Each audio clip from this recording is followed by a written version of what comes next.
Paul W. Glad once said, "A beerless Milwaukee is like a beanless Boston. It can't be done." While this statement might seem a little bit blown out of proportion, it is nonetheless the cold hard truth.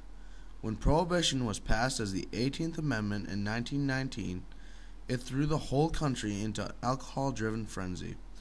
During the next few minutes, learn how the 18th Amendment affected citizens in Wisconsin and how they got past it. Prohibition was first brought about due to the domestic abuse and severe alcoholism.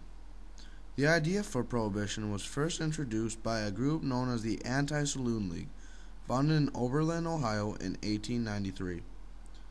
Led by Reverend W. O. Carrier, this organization, men and women alike, almost single-handedly brought Prohibition into this country. Through their work, they brought upon the 18th Constitutional Amendment. The 18th Amendment was ratified on January 16, 1919. It stated that the manufacture, sale, or transportation of intoxicating liquors was prohibited within the United States. When this amendment was brought to law on January 16, 1920, a year later, it was opposed by many. In the preceding years, many citizens of the United States would find ways to sidestep the law to get the alcohol they so desired. The evasion of Prohibition occurred in many different ways and forms.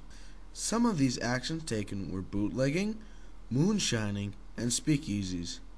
Bootlegging was the transportation of liquor from Canada or other countries, which were then sold to citizens. Moonshining was making liquor illegally on one's property or estate.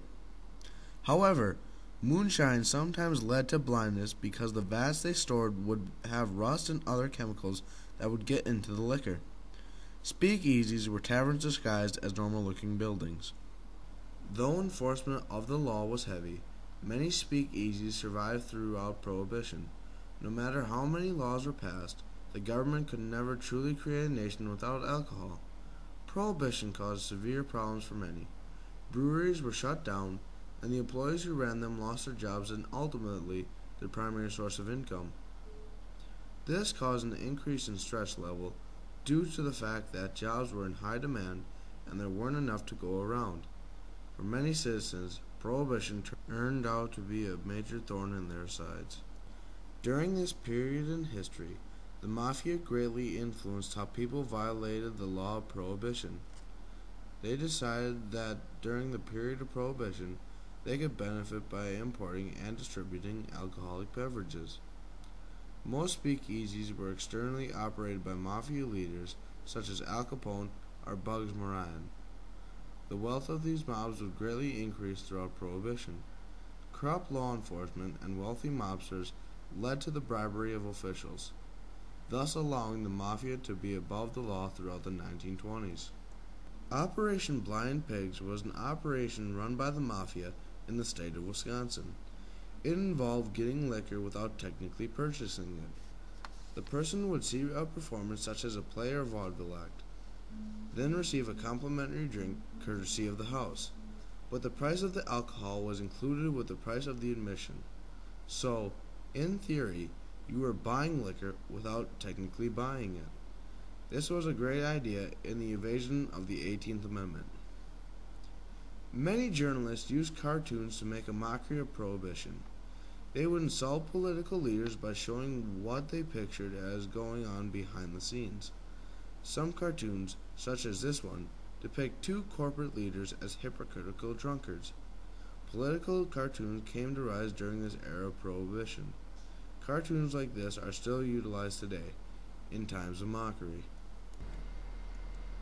The 21st Amendment to the Constitution stated that alcohol could now be manufactured, purchased, and distributed within the state that had ratified the amendment. Legal percentage of alcohol within beer rose to 3.2%.